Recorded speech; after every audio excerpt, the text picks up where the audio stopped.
All right, you ready to roll? Yes, sir. In three, two.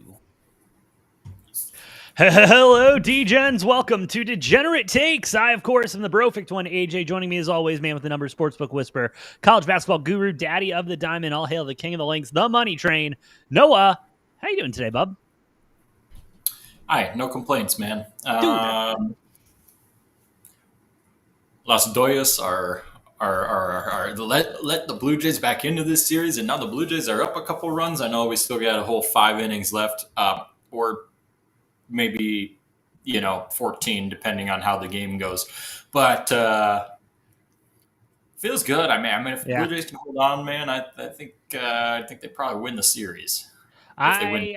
So Hey, it's anyone's race at this point. And as Magic Johnson said earlier today, tonight's game is big. The series is tied at 2-2. Whoever wins tonight takes control of the series. Some serious, baseball knowledge and insight being dropped by Magic Johnson. I always appreciate his sports wisdom, Noah. yeah, he's my favorite baseball handicapper. Honestly. He knows what he's talking about. Oh, he knows what he's talking about. And Noah, the World Series is going on in baseball, but there are other things going on as well. Teams are getting ready for winter meetings. Those should be coming up here in the next couple of weeks. But not only that, there are some vacancies that do need to be filled after last season. And just like any other sport, the MLB likes to go ahead and get right into that, Noah. And I do appreciate that teams, that they don't waste time. You know what I mean? They interview their guy and then they go in and they go for the kill, especially when they know it's their guy. Don't let him out of the building. If he interviews so well, he has the resume behind it. You just don't want to let him out of the building. No, you don't want to do any of that. And I don't know if that was the case here, but it just seems fairly quick that this transpired. As the Minnesota Twins go ahead and hire their new manager, Noah, Derek Shelton. And now you might be thinking to yourself, why does the name Derek Shelton not ring a bell in my head from this season? Well, let me tell you, because he was fired at the beginning of this season after going 12-26 to start this year's campaign. Now, granted, the Pirates didn't do much better from there. I don't know if it's a Derek Shelton issue, but he is coming into his new role with the Minnesota Twins with 306 wins, 440 losses. That is a winning percentage of .410. If he was hitting, let's be clear, that would be Hall of Fame numbers right there. So let's just keep that in mind here. It is baseball. But Noah, I mean, he has spent his whole management career with the Pittsburgh Pirates, and now Getting so great. giving the skip nod by your Minnesota Twins, Noah. I just wanted your general reaction on that before we got into our picks for tonight. I think Byron Buxton is going to start thinking twice about saying that he wants to spend the rest of his career in Minnesota. He might be real tempted to waive that no trade clause here pretty soon. But no, my only take on this is 100% just a move by the Pohlads to try to take heat off of their back by intentionally hiring a shit manager to manage a shit roster, so that they can be like, oh, well, we're not the bad guys. Like, let's turn on the team. No, fuck the Pohlads, man. That's all I have to say. Wild move. And it was so quick, dude. Like, I mean, the World Series, the season's not even over. Well, the season's not even over. I don't even know how much the Pohlads had to do with this decision. Like, I mean, it's to the point where it's like, get rid of GM. Everybody outside of the fucking players at this point, get rid of them. Get rid of the owner, the GM, the new manager that they just hired today, because fuck that shit. Now, would you say the seat is already hot for Derek Shelton before he's even had his introductory press conference, Noah? I don't know. I mean, like, he'll stick around for a couple of years because fucking look at the roster. He'd be like, oh, well, yeah, no wonder we won 60 games. I got Pablo Lopez and Byron Buxton and then a bunch of schmucks. Like, yeah, they're about to demand a trade, I bet you. There's two good players left on the Twins fucking roster. I mean, they got a lot of young talent that's coming up through the farms. I mean, the Twins have a great farm system. It's developed. It's nice, but that doesn't really matter for shit because it's just stupid. It's fucked, and it's all because of the fucking poll ads. I mean, there's a reason like the Twins lost like 30-40% of their season ticket holders this offseason. Like 30 to 40% did not renew. That's crazy. They're down to like 7,000 something season ticket holders now. That's so bad.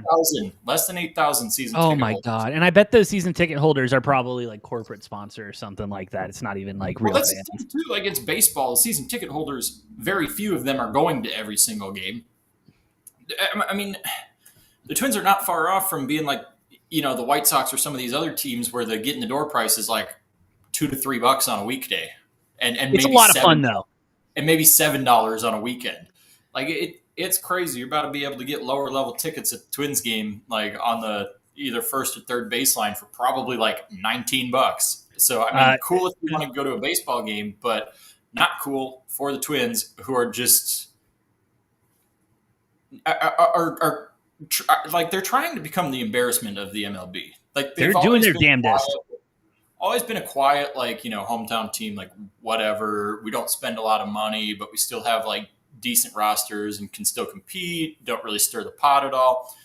And now over the last, I would say just 2 years, the Poleheads have just said, yeah, fuck it. We don't want this team. They were listening to sale offers for the team and then just decided to come out and say, no, actually, we're going to keep it. Yeah. And we're going to ship off all the fucking good players that we have that are worth anything. All the good players that don't have a no trade clause in their contract. We're going to trade them all one by one and then hire a manager who's won barely 40% of his games in his career. And, if I'm Derek Shelton, like, I don't blame him at all. No, he's got to be feeling kind of the same way, like, he's got to be feeling some kind of way of, let's like, I'm glad I have a job, but, like, I'm going from one poverty franchise to another poverty franchise. And so, I don't blame him for taking it. I don't blame him for getting the experience and everything, but he's got to understand that he ain't going. There's no downside because he had no job, and now he has a job. That's a pretty nice, fairly well-paying job. Maybe they hired him because he was like probably the cheapest option outside of like going and getting some 24-year-old who just watches a shit ton of baseball. He's like, probably like, listen, we know this isn't going to be good. I'll build this team up. Maybe I won't. Whenever you want to, just, give me a buyout. Let's make this like a college deal. Come on. I mean, I feel bad for Rocco Baldelli because I actually thought he was a decent manager. I hope he's going to win a World Series somewhere else in the next like 5 to 10 years. Just watch it happen. Because I thought Baldelli was actually a decent manager, especially after having Paul Molitor, who had no manager experience. Obviously, he's a Hall of Famer for his playing, but God, Molitor was fucking awful. And then Rocco was a breath of fresh air and had the Twins in the playoffs more often than not, even though he was handcuffed by, the owners and that it could have had better rosters even, but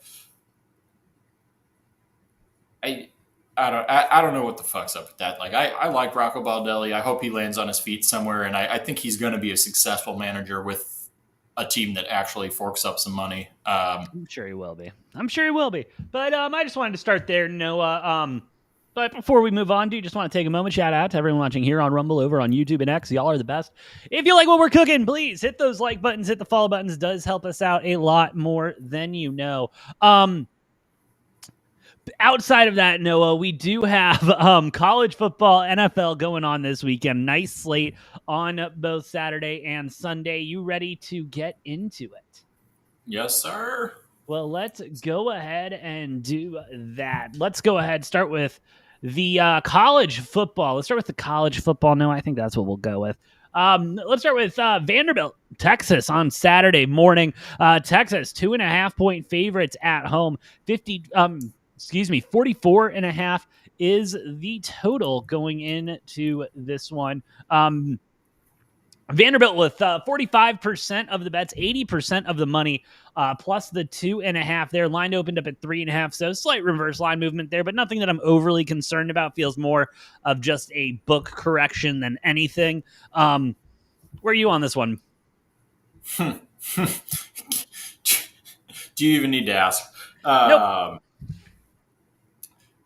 Man, I feel like I've been outside of Vandy fans themselves. I've been the biggest and earliest on the Vandy train this season.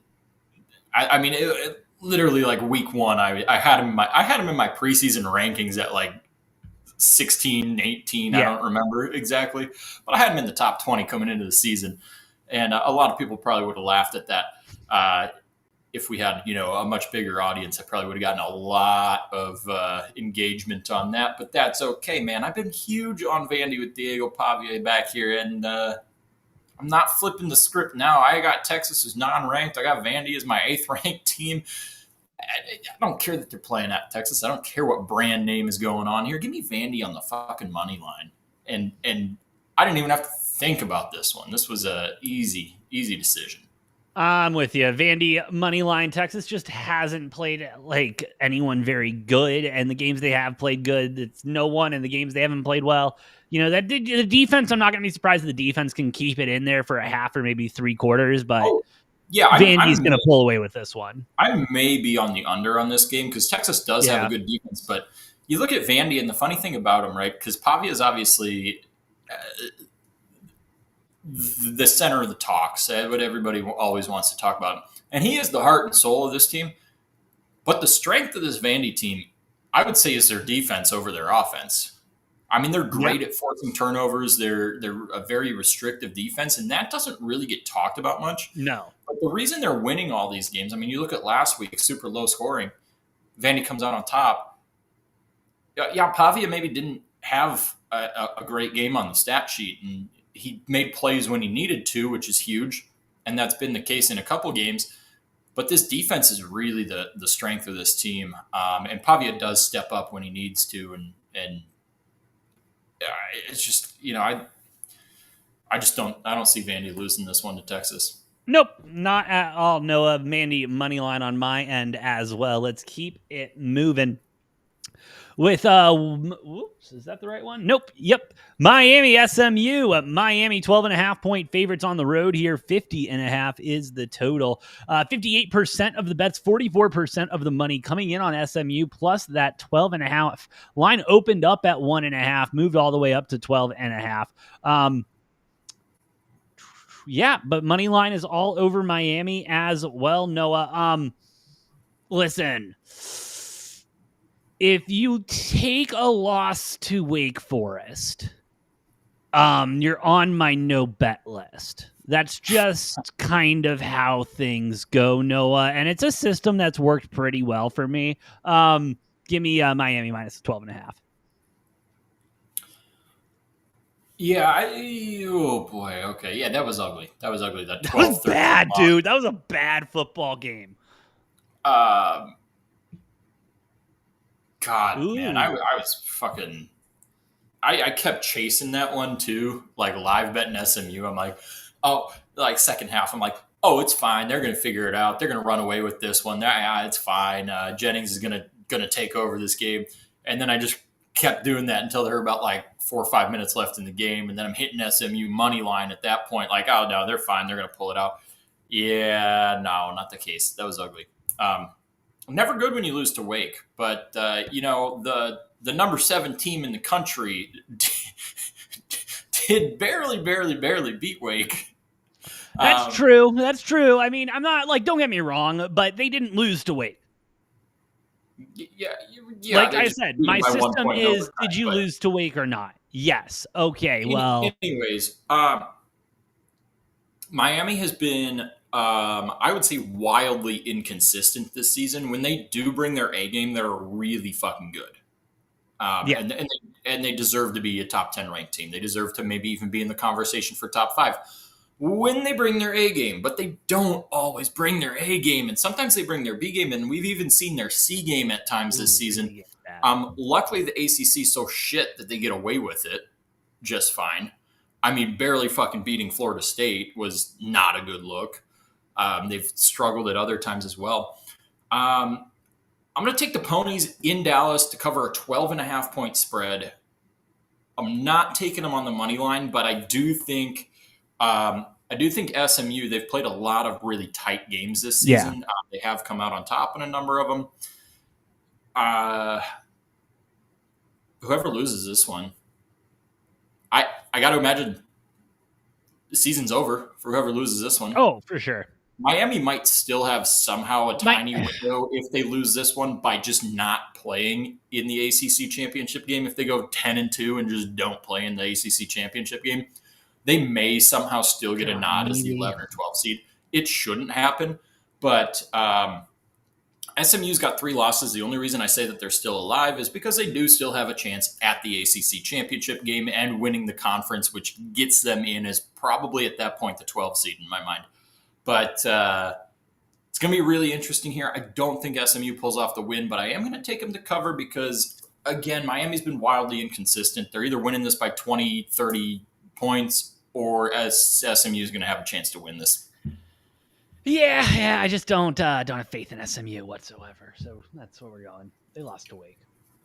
Next game on the slate. No, I was happy when I saw this one. This is going to be a really fun game in the morning slate. Navy, North Texas, undefeated Navy going up against 7-1 North Texas here. North Texas 6.5-point favorite, 65.5 is the total. Noah, you got 46% of the bets, 97% of the money coming in on North Texas. No, coming in on undefeated Navy. Noah, come on. You should know at this point if a team's undefeated going up against a non-undefeated team in college football, the bettors are going to that side. The money line does speak a different language, though. 88% of the bets, 82% of the money coming in on North Texas money line. 6.5-point spread, though. So, yeah, but I mean, a little reverse line movement. Line opened up at 4.5, moving up to 6.5 with all the bets and the money coming in on Navy. And I mean, it's a tough one, dude. I'm not going to lie. This is a tough one. I do want to start with go ahead and give me the over 65.5 on this one. Points in this one for me. I know it's questionable with Navy's defense, but I think North Texas is going to be able to break through. I think it's going to be a high-scoring game, end up being a shootout. Give me North Texas minus 6.5. I don't love it. I don't love it, but I'm taking the 6.5. Yeah, I don't think this is going to be a high-scoring shootout. I do think one team might score a lot of points in this one. And, Navy, congratulations. They're 7-0. I did, I squeaked them in at 25. Yeah, they were in your range. I squeaked them in. I put a little number next to them. That's more so just a nod to them being 7-0. They have played a lot of really close games. They haven't looked wildly impressive, but they are 7-0. Kudos to them. That being said, we've seen armed forces teams get off to really good starts, undefeated starts, and then they go and they play a Notre Dame or something like that. I'm not saying North Texas is Notre Dame. However, I think Mestemaker is going to come out here. And North Texas, by the way, has blown out basically everybody they've played that's not named USF. Unless Navy can force Mestemaker into throwing 2-3 picks, I mean, this game's not even going to be fucking close. North Texas is going to run away with it, and Navy does have a gauntlet of a schedule coming up. This is just going to be the start. Unfortunately, I do see Navy finishing like probably 8-4, even though they're 7-0 right now. They just got too many tough games coming up. But yeah. If they can steal one here, I'm going to change my tune a little bit. But North Texas is a very, very, very good football team. And, I think we might be seeing like a 40-10 type of game here. I'm big time on North Texas to cover spread. I like it. I like it a lot, Noah. Next game on this one. Let's go Arizona State, Iowa State.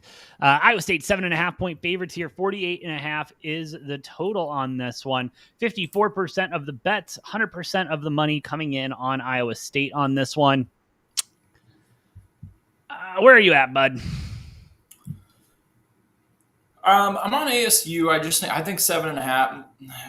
Ames is not an easy place to play, as we've seen as U of A fans already this season. What was the score of the BYU Iowa State game that was in Ames? It was. What was it? Whoops. Like, it wasn't super close, was it? I mean, I know BYU just kind of went in there. Iowa State's super banged up, but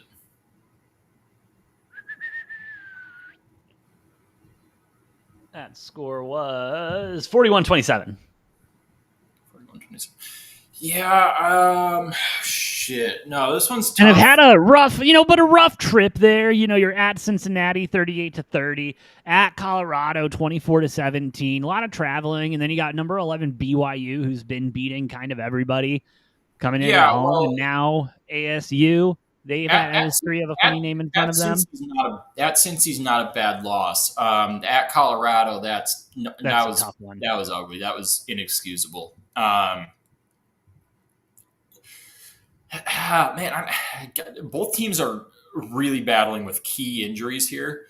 It's going to be a weird fucking game. I'm going to go ahead and just probably take the under in this one and just, Iowa State's got a bunch of guys injured on the defensive side of the ball. ASU's got guys out on the offensive side of the ball. Maybe that evens out to a lower scoring.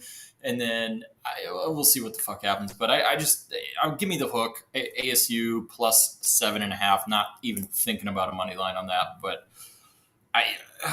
God, I don't know. This is one where this game could go a whole array of different types of ways, and I don't know what we're going to see here.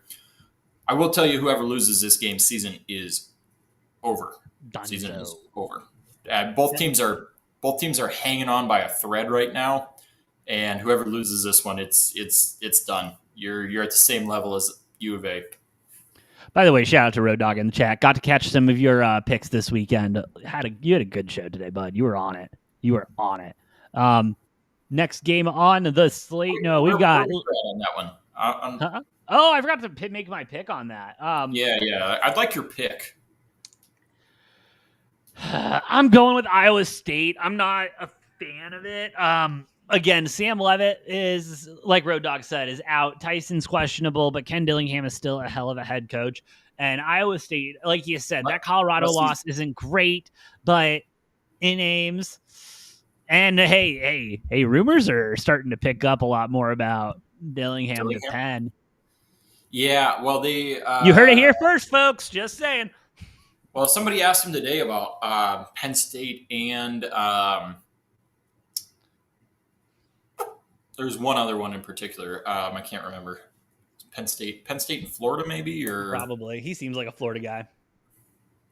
Well, I don't think LSU is going to hire him, especially after the governor came out today and said that if he's got any say in it, the AD is going to have zero say, and they're going to put together a committee to hire their next head coach. Because, oh man, Brian Kelly did the whole state of Louisiana that dirty. Hit him dirty. No, the governor's involved. Anyways, he got asked about that, and his answer was, that's not my focus. My focus is to win as many games as I can here at ASU. As many games as you can. It seems a little weak, but no, I think that statement means a lot more. I think it was him understanding that he can only win so many games at ASU. He knows that team's ass this year. He does. The response. He knows Scadaboo was a 1 in a million. He's like, yeah, let me get out of here while the cooking's good. Oh, I believe that. Road Dog Woodward's lost over $100 million in buyouts. Yeah, it's been. I mean, Coach O followed that up. Coach O, yeah, quickly after with Brian Kelly. It's maybe pull a page out of Auburn's playbook and just be content with 7-8 win seasons, and let the coach his contract expire before you move on. I don't know. Anyways. Yeah, it's going to be interesting too, right? Because ASU, they're beat up. That they don't have Cam Scadaboo this year, which is a huge factor. Levitt's been dealing with injuries and such, and then you got your head coach who's probably to some degree distracted with talks of all these, because he's at the top of a lot of schools' lists. Yeah, that are an upgrade from ASU, and if he gets an SEC team that's calling him and saying, hey, you want to come over here, or Penn State, or other Big Ten schools, if some more of those open up, Dillingham, I assume, I said at the beginning of the season, I assume he's gone at the end of this year. Now, they're not having as good of a season as I thought, but I really don't think his stock's that affected after what he did last year in literally, was that year one? Yeah, I think so. Was that year 1 or 2 for him? I want to say year 1. Yeah, so no, he'll be fine, and he will not be wearing anything ASU next year. I can tell you that much. Okay, so he was, so he's been there since 22. Yeah, well, he'll be gone. So Yeah, good for ride him. for him. For ASU. Typical. Next game on the slate, no, we've got Louisville, Virginia Tech. Louisville 9.5-point favorites. 53.5 is the total here. We've got 61% of the bets, 86% of the money coming in on Virginia Tech, Noah. All the money line coming in on Louisville. Louisville minus 9.5. Why? What are we talking about? Like, this is a real. We're not having this conversation, Noah. I don't know. Don't play. No. Hey, man. No. Louisville 9.5. AJ, I got something to say, and this is not my dog of the week. I got Virginia Tech covering. I had them at 10.5 about an hour ago. It was at 10.5. I'll give you the 10. Probably depends on where the book is at. Love that line at 10.5. Virginia Tech. Obviously they fired their coach after 3 games. Funny looking back, those were 3 terrible losses in hindsight. I mean, you lost by 24 to Vandy, who's now a top 10 team. They lost to.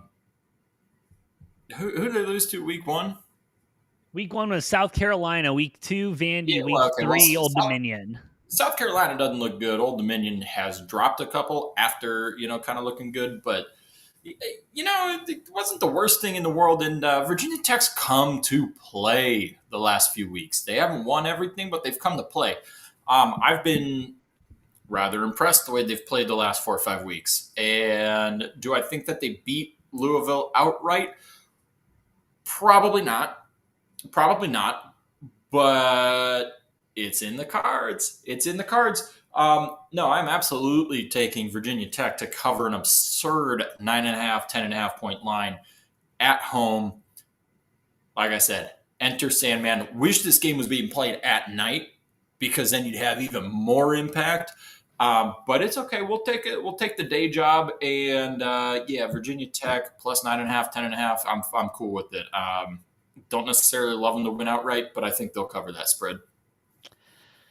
Keep it close. Noah, Louisville all day, every day. Next game on the slate, Noah, New Mexico, UNLV 3.5-point favorites here, 62.5.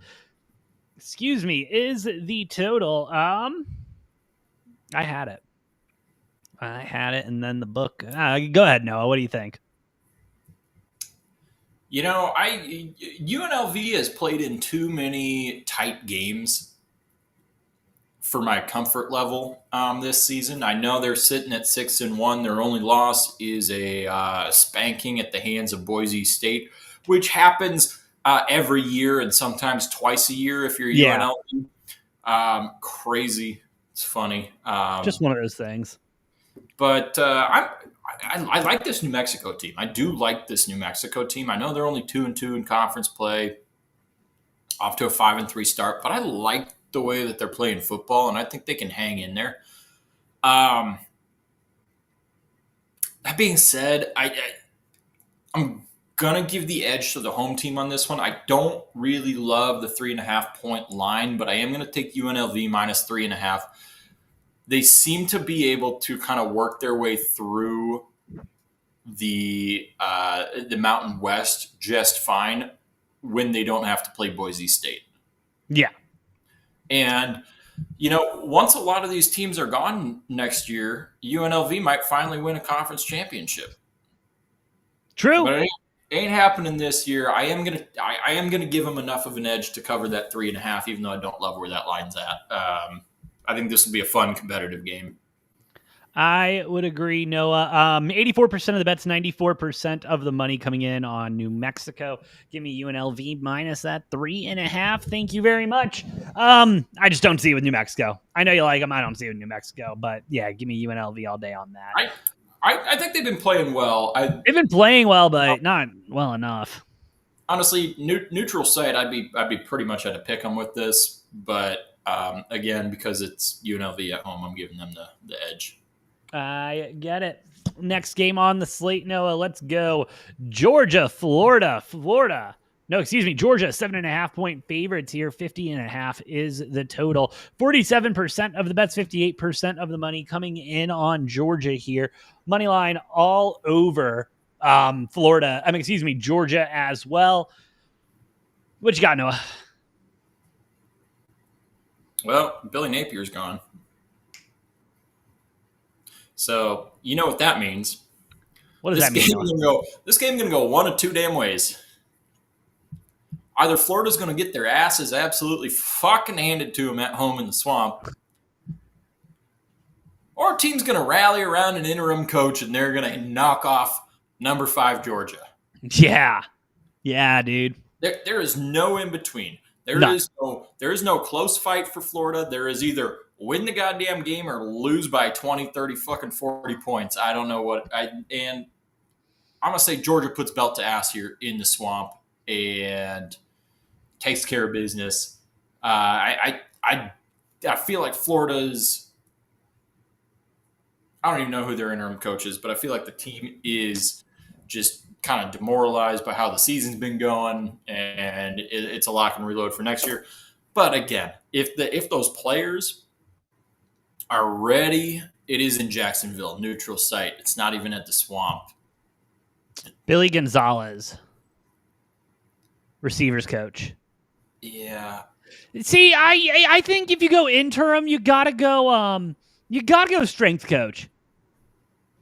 You gotta go strength coach. You let the OC and the DC keep doing their thing. You get the strength coach in there, and you let him fire up the boys for the rest of the season. I forgot about that little nugget too. Yeah, Georgia all the fucking way. This one's not even at the swamp. Right. Gainesville to Jacksonville. It's not like.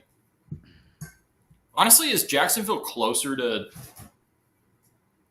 Athens? Probably. Than Gainesville? Probably.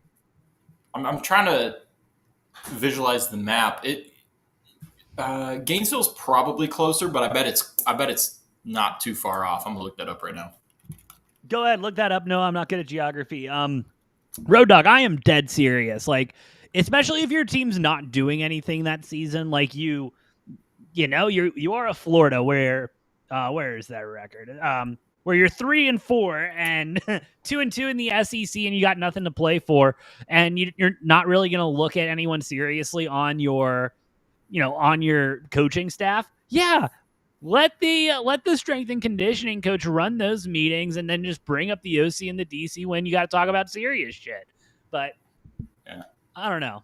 That's how I'd run a program.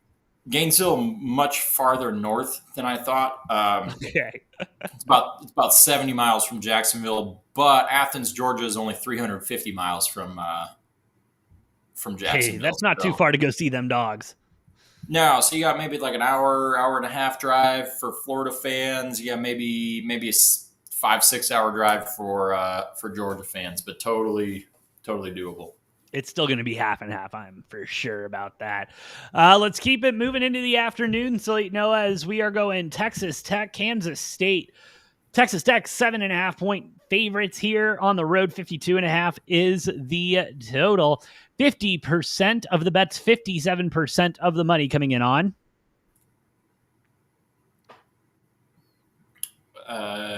Tech? State. Coming in on State. Well, Noah, Kansas State has beaten TCU and KU. They've looked good. Yeah. They've looked good. And, Texas Tech. They're finding their groove after losing to Army, almost losing to North Dakota, and then losing to Arizona. Unfortunately, that was a non-conference game. Yeah, not great, but yeah. So, Texas Tech minus 7.5, right? Kansas State's been hot lately. I mean, they've, I they've been get playing it. really well. Again, they found their groove. But guess what? Man, I've been so all over Texas Tech all season, and I know that loss was embarrassing, not a great thing. Man, Texas Tech's gonna show why they're the top dog. They're gonna show why they're the top dog. I think BYU's like a couple spots ahead of them in the rankings right now. That should be motivation for them. They're gonna go into the Little Apple here and take care of business. We'll see. I hope there's tortillas flying in the Little Apple. I do too. That would be Manhattan, nice. Kansas. Next game on the slate, Noah. Virginia going up against the Calgorithm. Virginia 4.5-point favorites on the road here. 53.5 is the total. 56% of the bet, 72% of the money coming in on Cal. Plus the 4.5 line opened up at 7.5, moving to 4.5 now. And I mean, I get it. No one clearly trusts a 7-1 Virginia team as legit whatsoever. The ACC isn't that good this year, and they haven't really played Jack. Who'd they lose to? Who was that lost to? I forget. Oh, AJ, I'll look it up because I don't want to spoil it. Who was that lost to? Look it up because I don't want to spoil it for you. North Carolina State. Ain't that the damnedest? Boy. Ain't that the damnedest, Noah? Who you got in this one? Well, AJ, I got to tell you something. I am fully bought into the damn Calgorithm. Let's go, baby. Let's go. Give me Cal money line. Love it. Virginia, you got a funny little number next to your name according to the AP. I don't think you deserve it. And Cal's going to tell you why you don't deserve it. Cal, in a close one, taking care of business. Boom. Dog of the week. Absolutely love it. No, fuck Virginia. They're not that good. They're just not it, dude. They are not it. Where the fuck is this game?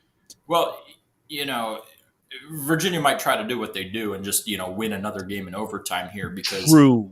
They like doing that. It's going to be really funny if they stay as a one-loss team where we're ranking them when they have like 4 overtime wins, which by the way, cool, you win those games. I feel like we should pay a lot more attention to the fact that you went to overtime. Like that should be a little bit more concerning.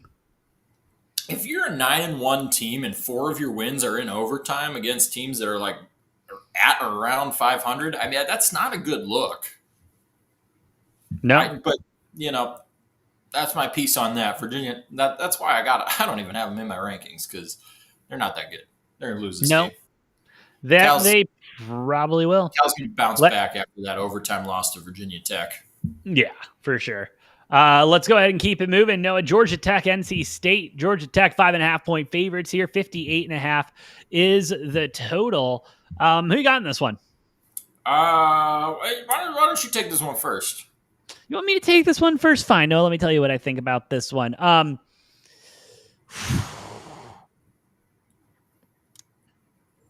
think this is the week. I really think this is the week that we see Georgia Tech get exposed as the frauds they are.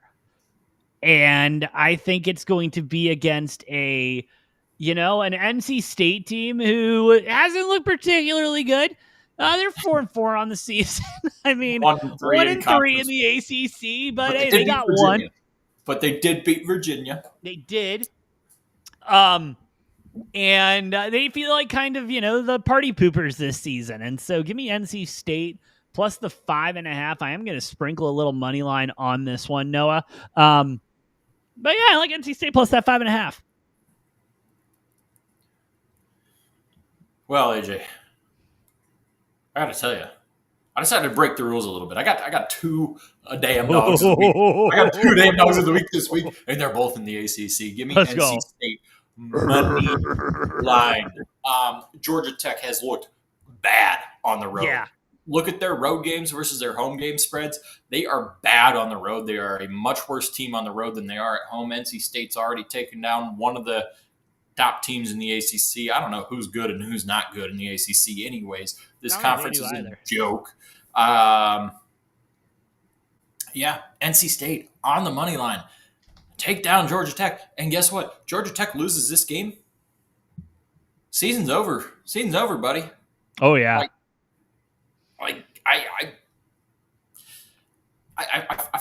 Georgia Tech's sitting in a spot where, funny thing is, you look at, I was playing around with ESPN's like playoff predictor, like playoff chances, whatever. I was like, oh, okay, Georgia Tech wins every game and then loses to Georgia and loses in the ACC championship. And it said they have like a 7% chance to make the playoff if that's the case.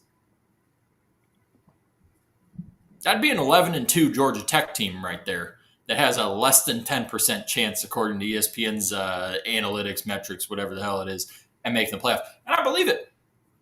They drop a conference game before the championship and then lose to Georgia and then don't win the ACC championship. That's a 0% chance. So, yeah, I can't believe they're ranked 7 right now. I cannot fucking believe it. I cannot fathom it. I think we're going to see NC State's fans rushing the field after this one, as well as Cal. We're going to get 2 big field sports here. I may have a third one if SMU does something crazy and Miami doesn't show up. But, God, that would really, really fucking throw the ACC into some disarray if Miami, Virginia, and Georgia Tech all lose this week. Could happen at Virginia Tech, too, with Louisville. Oh, my God. This is the most ACC teams we've had on a goddamn slate this season. But it's going to be a Saturday of reckoning for the ACC, and it's going to be a massive fucking shakeup. That's my story. I'm sticking with it. But, yeah, I got 2 dogs of the week. Cal, I got NC State, both taking care of business. It, Noah. Let's keep it moving. Let's go to the SEC. Let's go back to the SEC.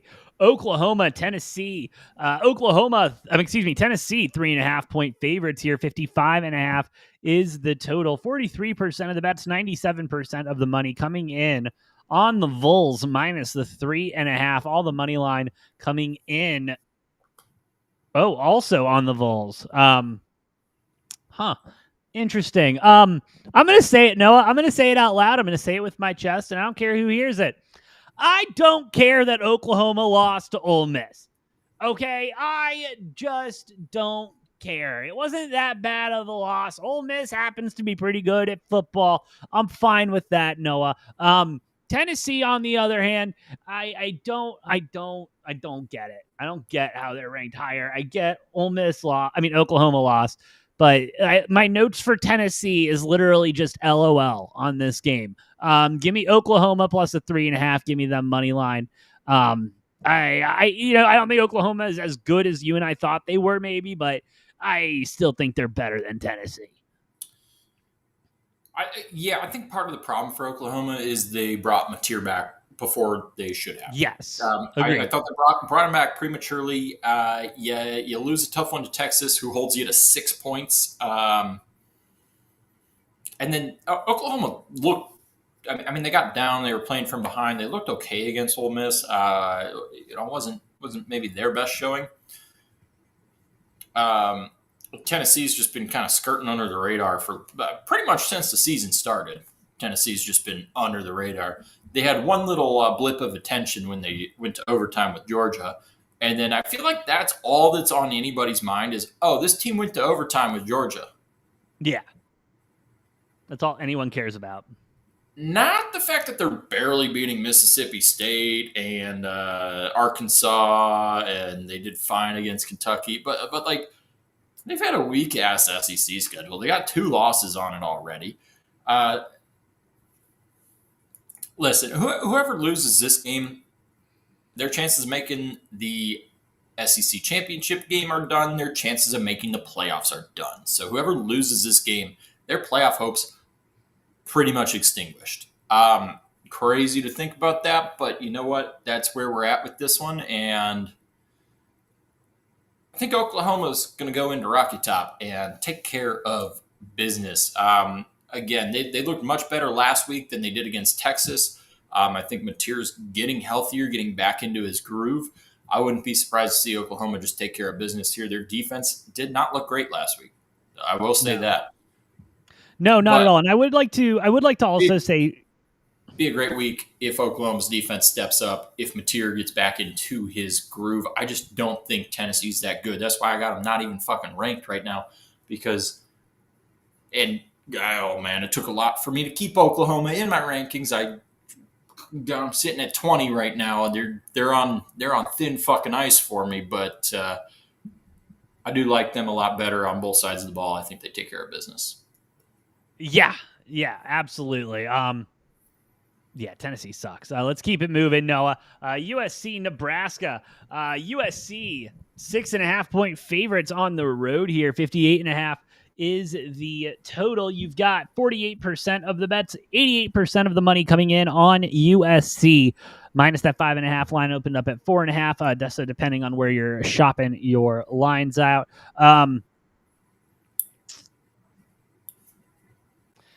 USC has lost their two straight home road games in the Midwest. When we're looking at Illinois and Notre Dame, they don't travel well. They don't travel to the Midwest well. Nebraska, it's going to be 43 degrees, and it's a night game in Lincoln, Nebraska. It's going to be cold as shit there. That's a lot different, Noah, than the Southern California coast. Don't get me wrong. I think USC is probably the better football team overall, but they don't seem like a team that can travel or will travel well. Give me Nebraska. Plus, that's 6.5 at home. Might buy that up to 7.5 just for shits and giggles. I can guarantee you one thing with this game. Nebraska fans are going to be drunk, loud, and rowdy. And they're going to be in full force. That being said, and there were quite a bit of them in Minnesota a couple weeks ago when they got their asses handed to them. That being said, I think it's going to be another sad game for Nebraska. SC is so much better of a team. You talk about traveling to the Midwest. They played at Illinois, who I would say is a better team than Nebraska. They played at Notre Dame, who 100% is a better team than Nebraska. USC's got a great roster. I don't think the cold is going to be cold enough to really bother them too much. I think Nebraska can hang in there for the first half maybe, but I just don't think Nebraska's got the firepower here, man. Ultimately on the defensive side of the ball, I don't think Nebraska's going to have an answer for USC, and that's going to be the problem. I like USC by 10, 14, 17, maybe 20. I think USC is going to go in there. Nebraska does play well at home, but they've also, they lost to Michigan at home. USC blew out Michigan. Give me SC and their stupid victory chant. I'm just glad it's not at the Coliseum, so I don't have to hear it on an infinite loop from their band for 3.5 hours straight. Oh God, it's so annoying. All right, last game on the slate, Noah. College Game Day. Shout out to them for showing restraint and not going to Oklahoma, Tennessee, but deciding to go to Cincinnati, Utah. Hey, round of applause. They finally went to a non-Big Ten or SEC. I think they've been to 4 SEC games and 2 Big Ten games since the conference schedule started. And then all of the games before the conference schedule started all featured an SEC or a Big Ten game, other than probably the Iowa State-Kansas State game in week 0, but that's week 0, so it doesn't really fucking count. There's like 5 games to choose from, and one of them had 2 ranked teams, so obviously you're there. ACC still getting no love and probably won't get any love, so I'm cool with that. Yeah, not at all. Cincinnati, Utah 10.5-point favorites at home. 55.5 is the total. We've got 57% of the bets, 22% of the money coming in on Cincinnati. So a lot of big money coming in on Utah, and the money line coming in on Utah as well. Listen, Cincinnati's only losses to Nebraska to start the season, which isn't, the worst thing. Right? Huh? Was it 3-point loss? Yeah, it was a tight one, dude. It was a tight one in there. And they've played well ever since. They've had a couple solid, close wins.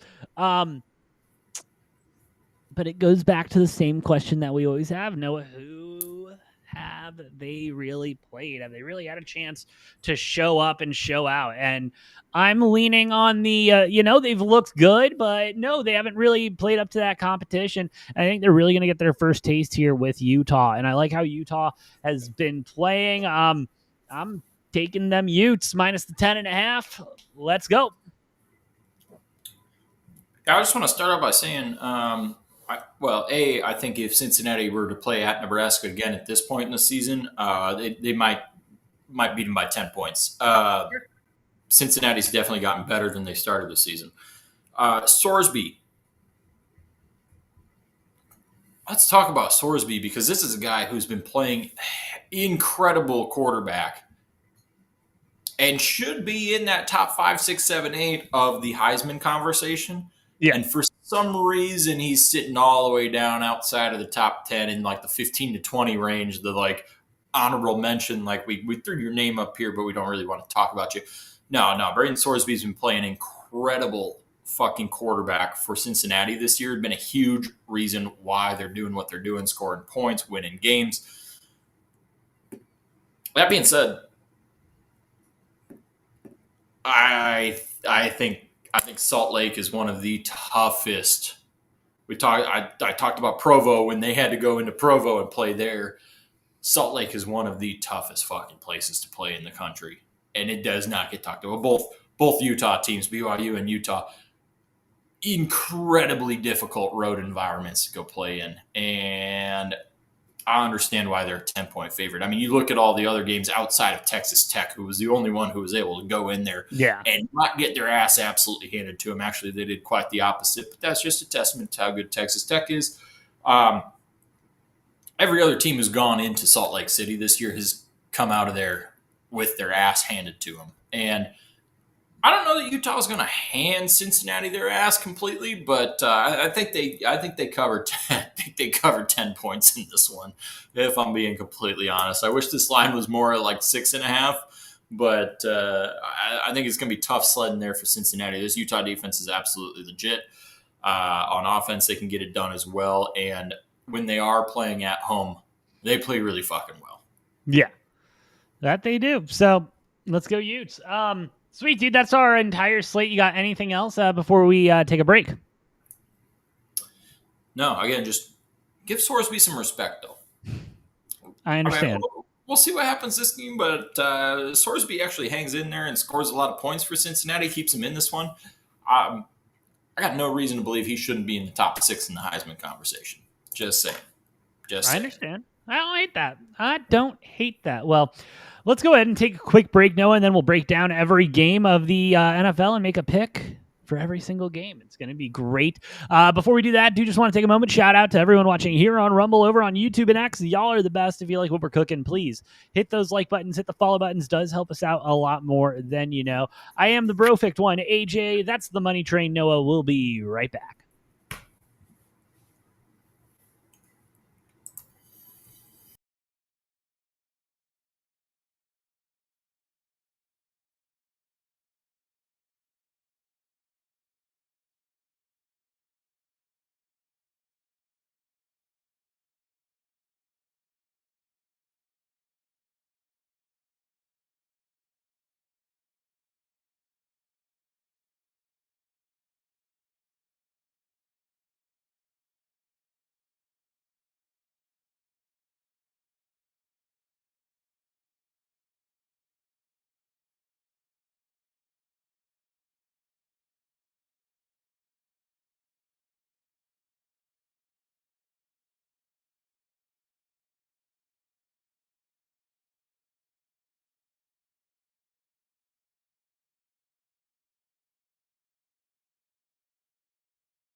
Ready to boogie?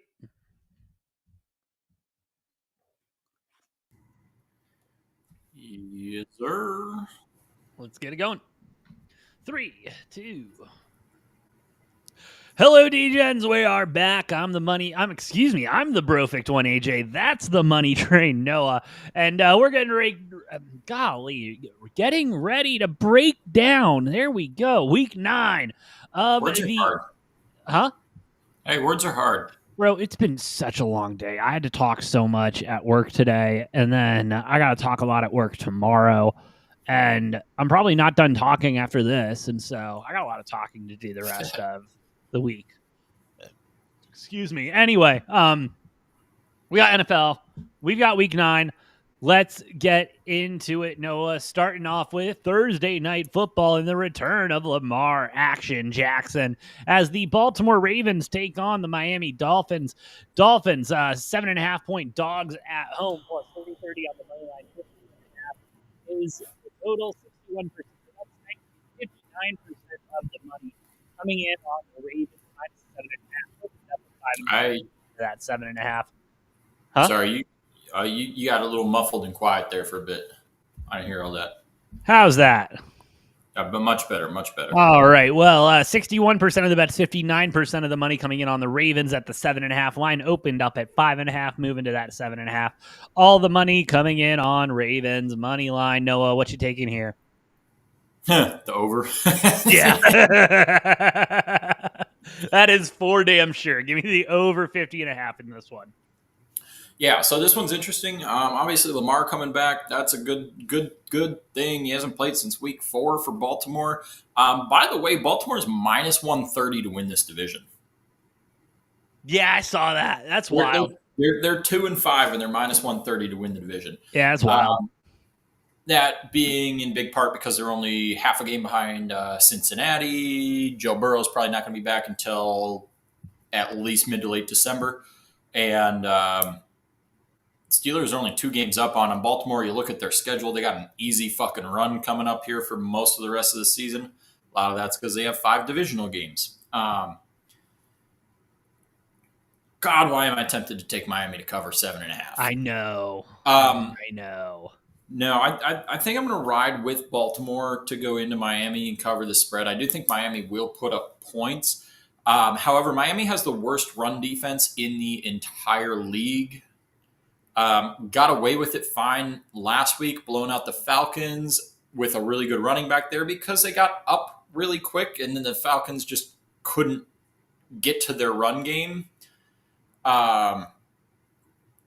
Yeah, I'm going Baltimore minus 7.5. Give me over 50.5 though. Like I mean, this could be a 50-30 type of game.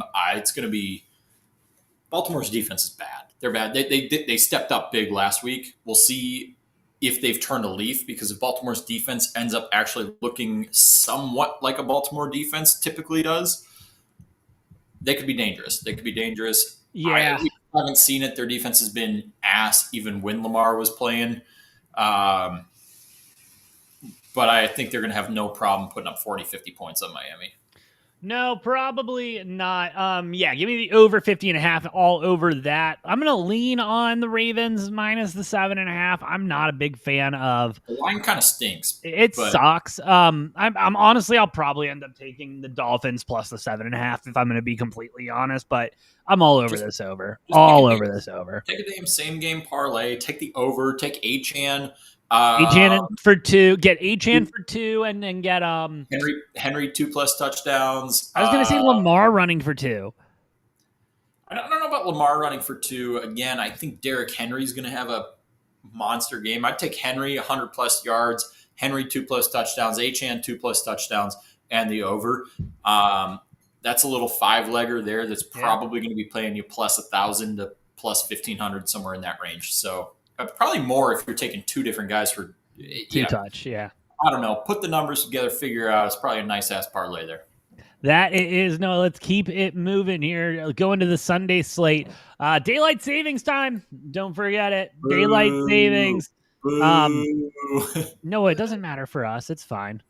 It does, because now the games are at 11 instead of 10. I'm glad I know it ahead of time, because you know how many times I know. Me too. know how many times I've woken up on a Sunday and I'm like, oh, okay, time for football. And then I'm like, wait, why is the pregame show still going Wait, on? why are these old guys still talking? I'm like, oh, shit, that's right, because the games are at 11 why now. is the retirement home still talking? What's going on? Yeah, no, I get it. Cool. Denver Broncos, Houston Texans. Texans 1.5-point favorites here at home. Minus 129 on the money line. 39.5 is the total. 84% of the bets, 76% of the money coming in on who, Noah? Houston? Denver. Okay. And the money line also all over the Broncos at plus 110. I'm talking 75%, 70% of the money. Are we watching the same football? I mean, like Well, it's because the Broncos have, you look at the last 5 quarters of football that they've played, and they've put up a shit ton of points. Granted, that was against the Giants, and then who did they play last week? Who did they play last week? Why can I not place it? Give me 2 seconds. I was hoping you were going to be quicker with that off the tongue, but they played the Cowboys last week, ain't they? Yeah, I think so. Yeah, worst defense ever. So, yeah, you had a massive fourth quarter against the Giants, and then you put up 44 on the Cowboys. Yeah, basically most teams are hanging 40 on the Cowboys. So, I'm not overly impressed. Broncos are sitting at 6-2. Again, yeah, Kansas City, like 2 games back from the Broncos, favored to win that division. Favored to win that division, by the way. And Denver barely edges out the Chargers, if you're looking odds-wise. Houston's kind of found their groove. Their defense has been there all season. Their offense has not. Nico Collins out. Basically running with the old Iowa State wide receiver core in Houston, and C.J. Stroud just had a tremendous game. C.J. Stroud strung together a couple really good games in their last few. I think he's rounding back into form. Yeah. I really do think C.J. Stroud's rounding back into form. Funny enough, Colts are sitting at minus 400 right now to win their division, sitting at 7-1, best record in the league. Houston creeping in the weeds there at like only like plus 300, 350, something like that. Like Houston's not. It might have even been in the 2s. I don't even remember off the top of my head. But Houston creeping in the fucking weeds. Jacksonville getting absolutely no love, as they should. But I like the way it feels like this offense is starting to click. They still need a running back. I don't know if Woody Marks is that guy. Nick Chubb has been okay at best. But Woody Marks hasn't really taken those steps to be that number 1 guy. Mixon's still injured. That's the only thing holding this offense back right now, but Stroud seems dialed in. I don't think this Denver defense is as good as they were made out to be coming into this season. I know metric-wise, people are still going to say they're a top 10 defense. I don't really see it eye test-wise, and I think Stroud's going to pick them apart. Nico Collins should be back, and Stroud's going to have a hell of a game in this one. Give me Houston. Yeah, I'm all over Houston as well. All over Houston. Next game on the slate, Noah, we've got the Chargers and the Titans. Titans, 9.5-point dogs at home, plus 380 on the money line. 43.5 is the total. 88% of the bets, 79% of the money coming in on the Chargers. Opened up at 4.5, moving to 9.5 there.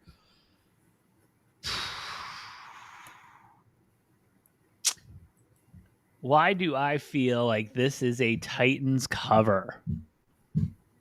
Why do I feel like...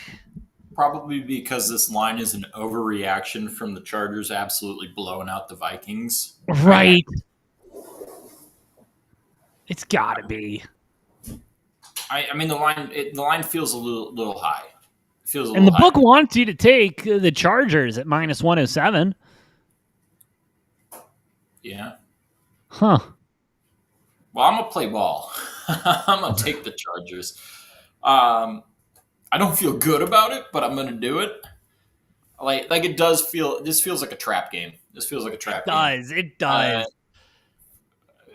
Like everything's like, oh, yeah, you should probably be on the Chargers to cover the spread on this one.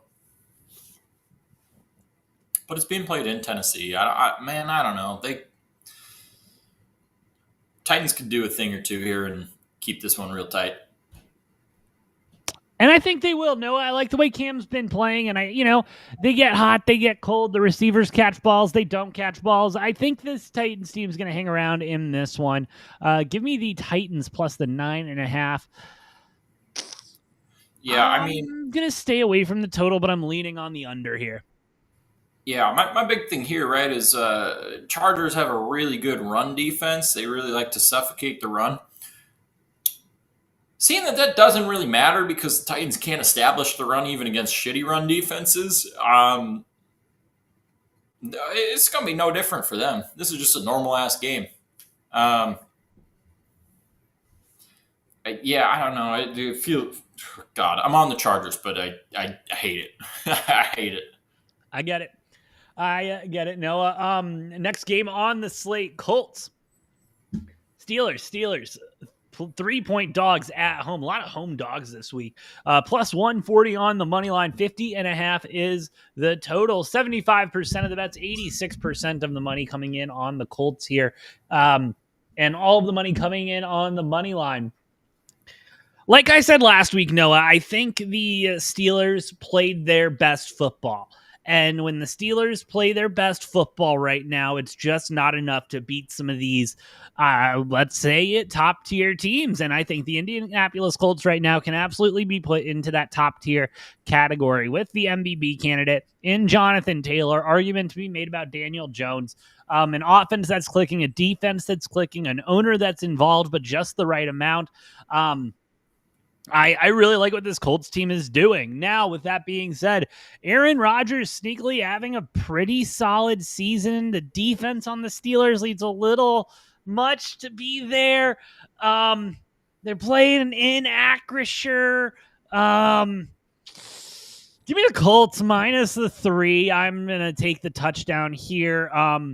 I truly don't think it doesn't matter. The Colts are going to continue to win football games. I will take the under 50.5, though. I do think this is going to be a low-scoring game. That over seems like an overreaction to last week's final total. That's a 50.5 total with the fucking Steelers.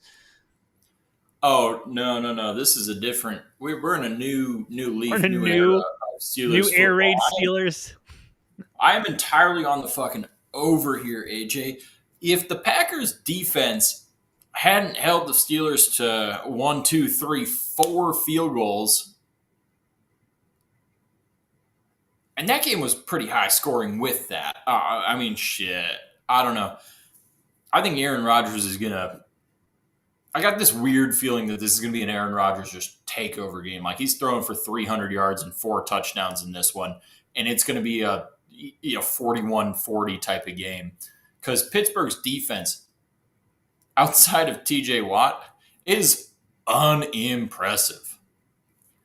And unless they can force some turnovers, I think I think Daniel Jones is going to have a plenty fine time picking them apart. They are good against the run, the Steelers defense is. So, except for when they played Cincinnati, they weren't. But outside of that, they've been pretty decent against the run.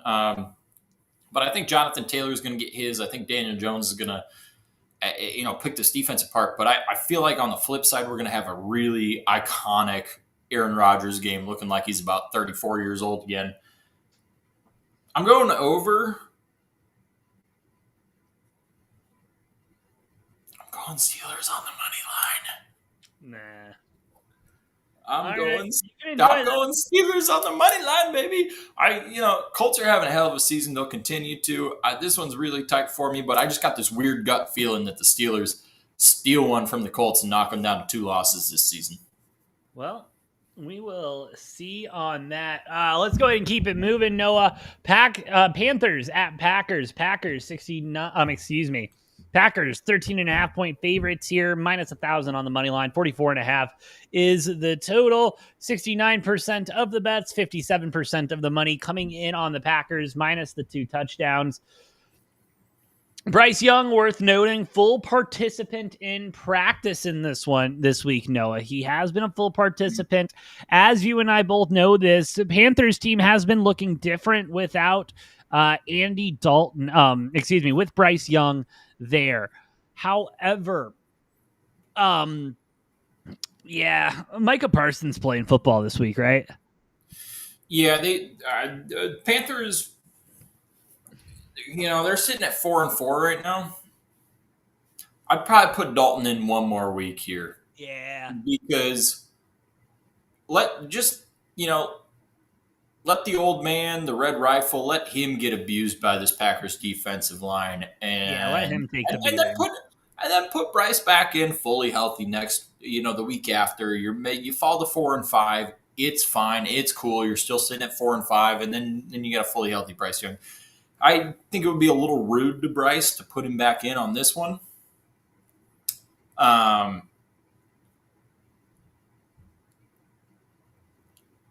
being said, I think this spread's a little too high.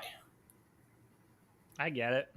It's at Lambeau. I mean, the Packers are going to take care of business, all right? But Jordan Love's going to pick apart this Panthers defense. I think Josh Jacobs might have a decent game as well.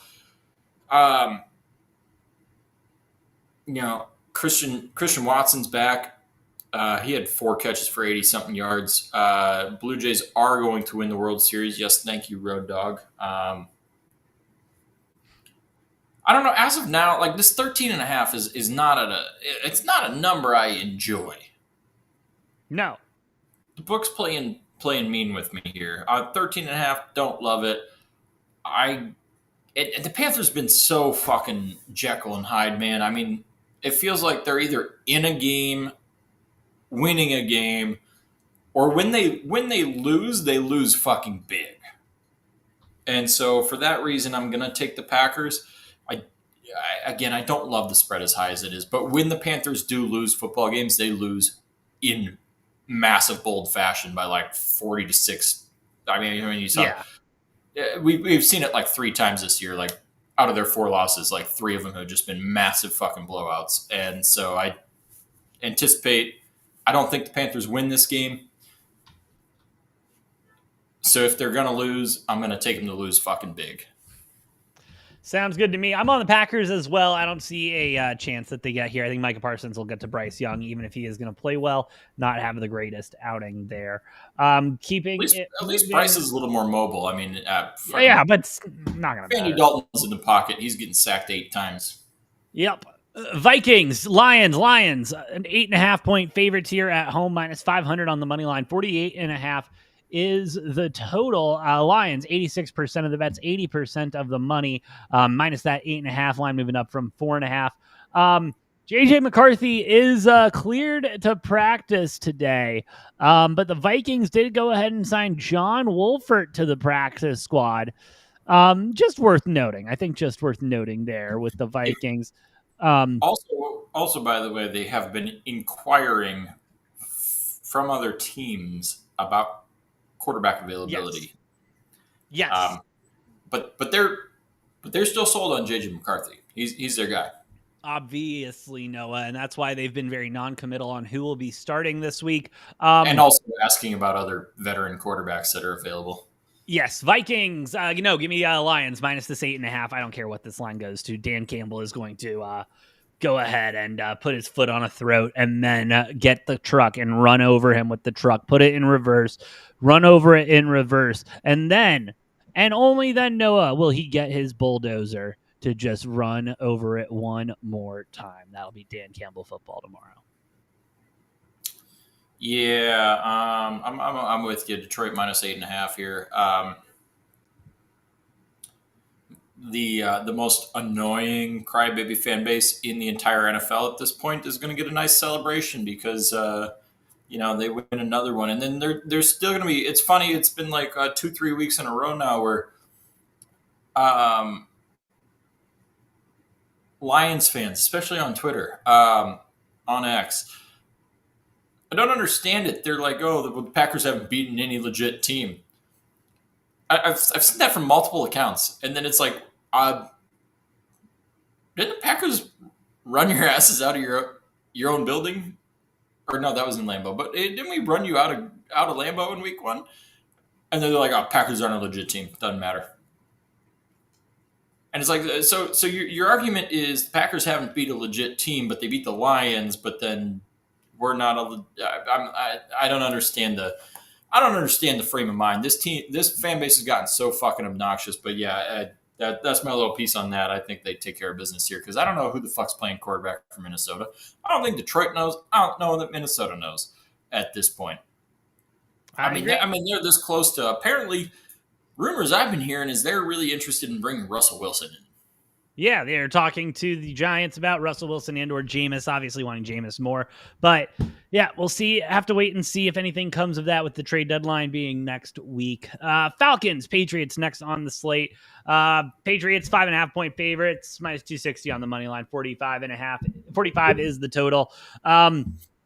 Where is it? There we go. Michael Penix and Drake London resume practice this week. That will help out a little bit, but I don't think it's going to help out enough, Noah. This Patriots team is absolutely rolling in the right direction. Mike Vrabel has got these guys buzzing.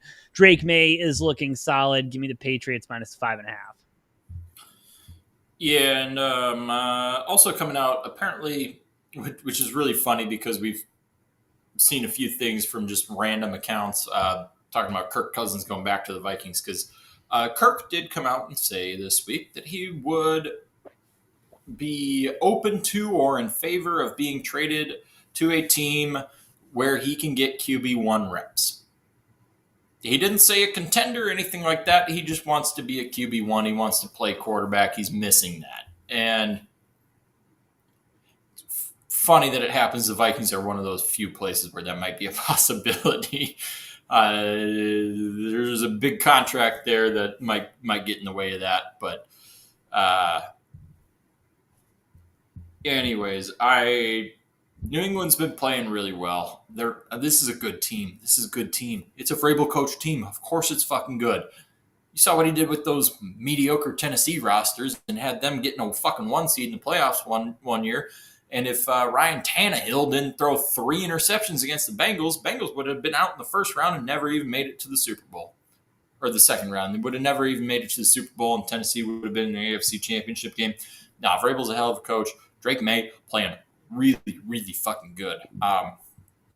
Oddly enough, look at stat-wise, Drake May, Jordan Love, 2 top 5 quarterbacks in the league stat-wise this year. Yep. Both of them putting up better numbers than Josh Allen. It's incredible. No, Drake May's argue that all you fucking want. You look at the pure numbers, the stats. Jordan Love, Drake May, both, and Drake May's had slightly better numbers than Jordan Love this year, and they're both playing better than Josh Allen and better than Mahomes. And Drake May's a legit ass quarterback. Vrabel's a hell of a coach, and unless Atlanta does something weird, pull their Jekyll and Hyde shit and have a really dominant game for no goddamn reason, I think in Foxborough, New England 5.5, no problem taking that. Thank you. Next one on the slate. No, we've got the Chicago Bears and the Cincinnati Bengals. Bengals 3-point dogs at home, plus 130 on the money line. 51.5 is the total. Bengals 61% of the bet, 63% of the money. On the 2.5 here. And I get it, Noah. I get it, but I don't get it enough. Yeah, the Bears don't look good. But the Bengals really don't either. But the Bears just feel more like a team, and they've got more pieces in more areas. It's not a complete piece of the puzzle. It's not a complete puzzle, but they have more pieces in more areas. I'm going to take the Bears minus the 3 on the road here. I'm riding with Cincy.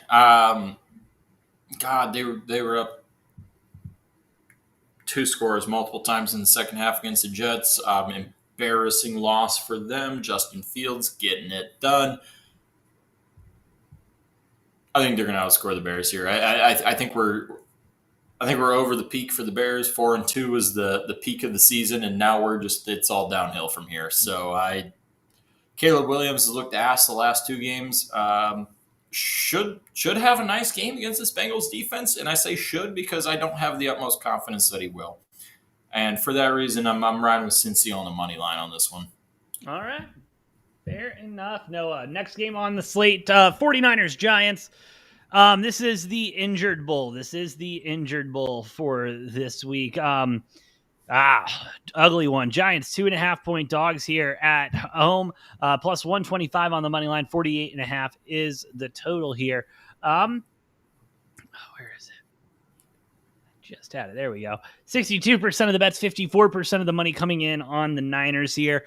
I'm riding with the Niners as well. I know the Giants were working with somewhat of a rough wide receiver room to start, but with the Cam Scatterbu being out, I don't think Jackson Dart can hold it all together with himself, just by himself, and the defense hasn't been looking top tier. Still unsure what's going on with Brock Purdy. Mac Jones probably going to start again. Probably the best for the 49ers right now. I'll roll the dice with the Niners minus the 2.5. Yeah, really, really rude of the NFL to make the super battered and injured Niners play at MetLife. Yeah. Let's go and get a couple more ACLs. Why don't you? Right, over under 1.5 ACLs claimed by this game. I am knocking on wood. I don't want any players to get injured, but we'll see what happens. This line feels way too. I mean, maybe not way too low, but it does feel a little too low. I'm with you on San Francisco to cover the spread here at 2.5. This is gonna be an ugly game. I mean, they're just like bury this in the morning slate and forget about it. Go ahead. Let's not worry. Giants might somehow have a chance at winning this. I don't really know how. I'd be willing to bet San Francisco wins this one ugly. Oh yeah, it's not going to be a pretty game. This one probably isn't making the quad box. Sweet. Let's go ahead and get to the next one, Noah. We've got the Saints and the Rams. Rams 14-point favorites at home, minus 1,200 on the money line. 43.5 is the total. 79% of the bets, 67% of the money on the Rams for the Tyler Shuck experience to get started here. They say it's Shuck. Who said it's Shuck? Literally fucking everyone except you. How is that pronounced Shuck? I agree, Noah. It doesn't look like it, but apparently that's how it's pronounced. Every time I see an interview, it's about Tyler Shuck. I don't know, Noah. I'm terrible at English, but that's what I've been told. Hey, congrats to the kid. I'm glad he gets his first start here. Thank you, Road Dog, for backing me up here. Apparently it is, yeah. I had to look that up, but I hate that. That's so dumb. What a stupid name to pronounce that Take last it name. up with a phonics person, Noah. It doesn't really matter how you say his last name. You're gonna learn it because they're gonna be saying, and he's down again. Tyler Shuck gets sacked for the 5th time today. Yeah. Give me the Rams minus the two touchdowns. Huh? He's gonna get sacked 1,000,000 fucking times. Maybe not 1,000,000, but talked about the Packers probably getting whoever Carolina's quarterback is, whether it's Dalton or Young, to the ground a lot of the time. This might even be worse, especially if Shuck is holding on to the ball too long. Yeah, Rams, it's a big spread. I don't necessarily like it. The Saints have held their own and stayed in games, but this one feels like a blowout. Yeah. That it do. Next game on the slate, Noah. We've got the Jaguars and the Raiders. 3-point dogs at home, plus 135 on the money line. 44.5 is the total. 78% of the bets, 72% of the money on the Jaguars here. Where are you at, bud? Oh, man. 3-point line? Yeah. Oh, God. I'm going to fucking do it.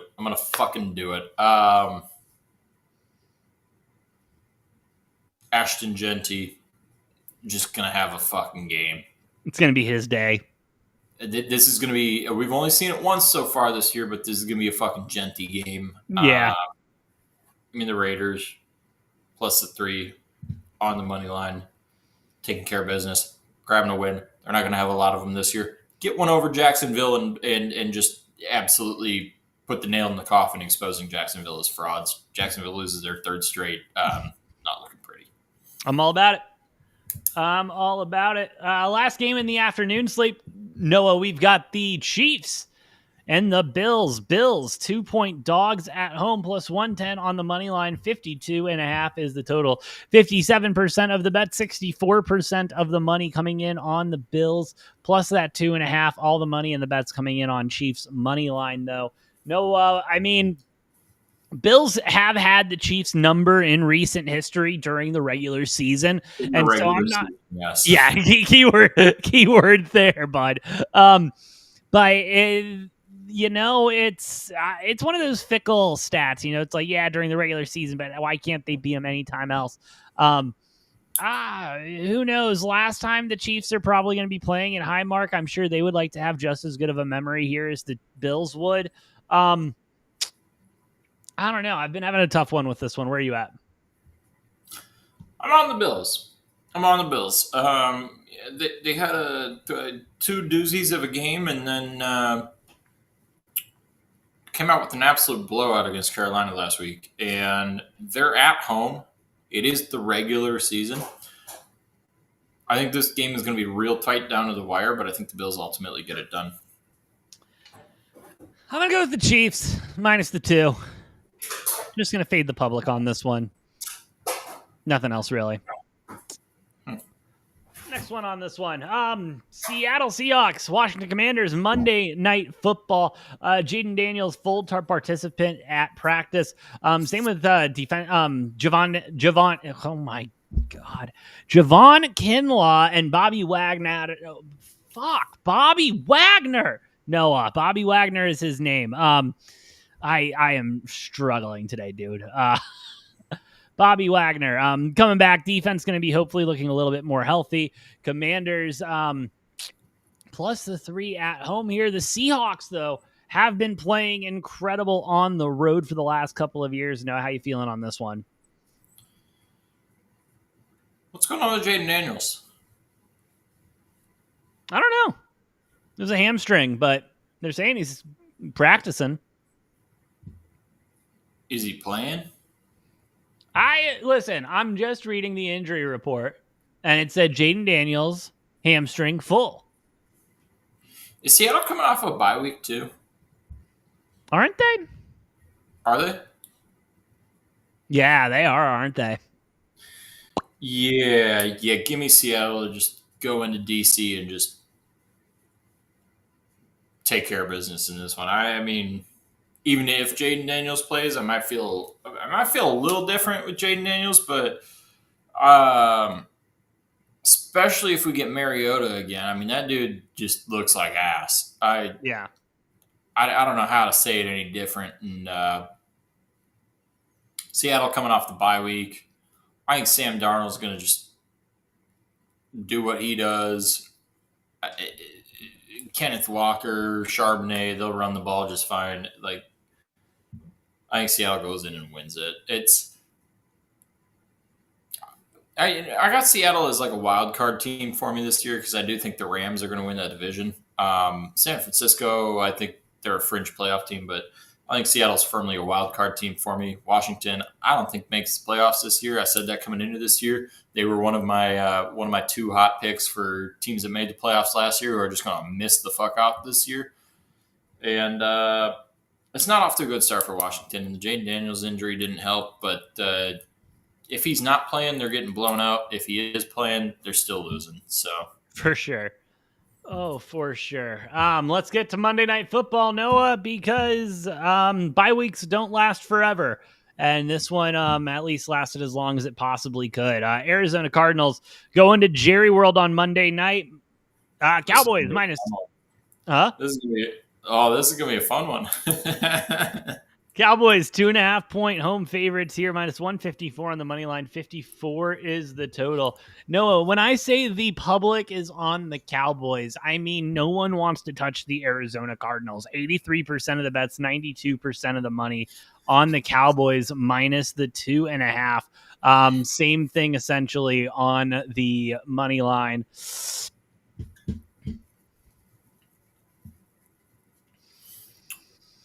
Yeah, where are you at on that? If Jacoby Brissett was in, I'd be all over the Cardinals. No ifs, ands, or buts. Well, Kyler Murray returning. You get a fresh Kyler. He hasn't played in like 4 weeks, so. Oh, Marlins man making his debut. I didn't think he was going to show up. Anyway, yeah, he's had a couple weeks to play BO6, and so or Battlefield 6, whichever one he's playing. So I'm sure he's got that out of his system now at least, and maybe he's been able to look at the playbook a little bit. Going with the Cardinals off of a bye here, plus 2.5 at plus 100. I think it's too good of money to be given up right now.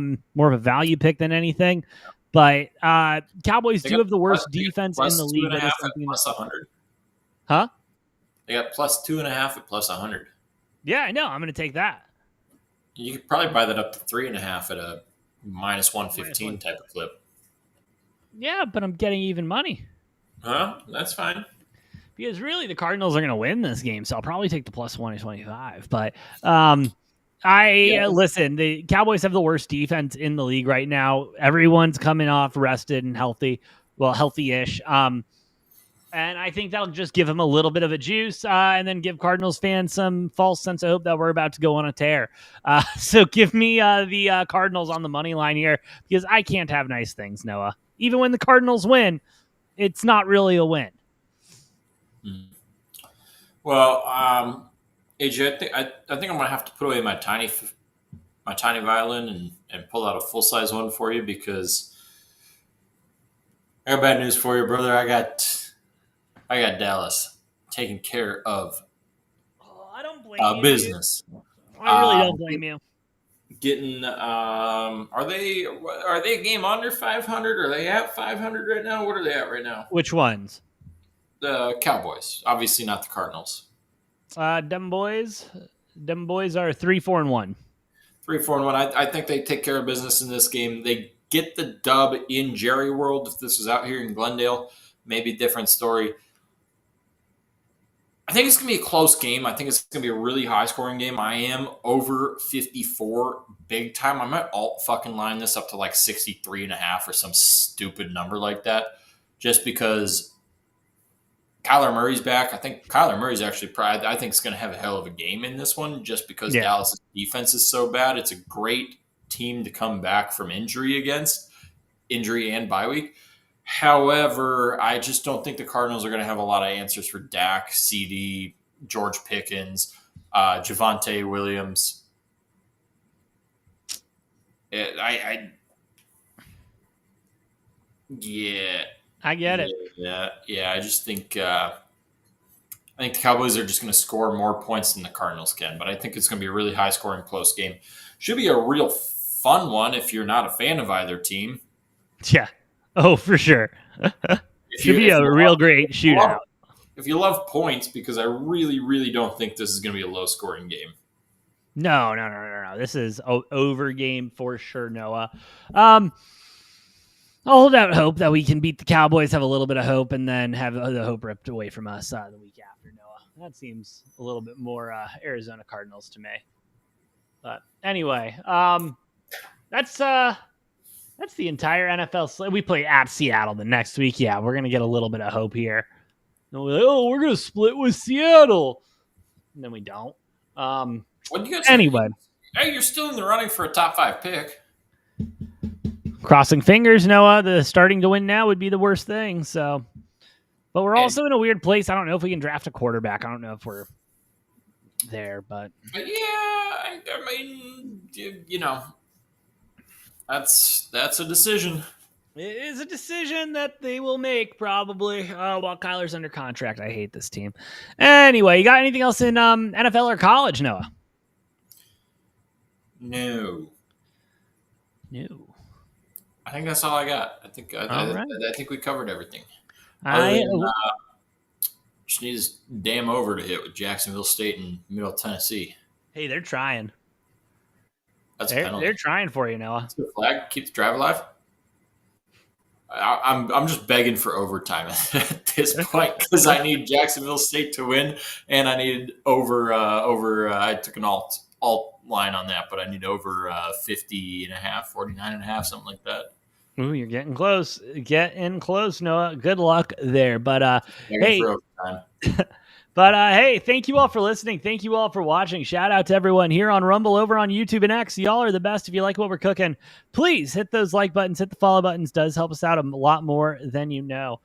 With all that, I'm the Brofect One AJ. That's the Money Train Noah. We'll see you next time on Degenerate Takes.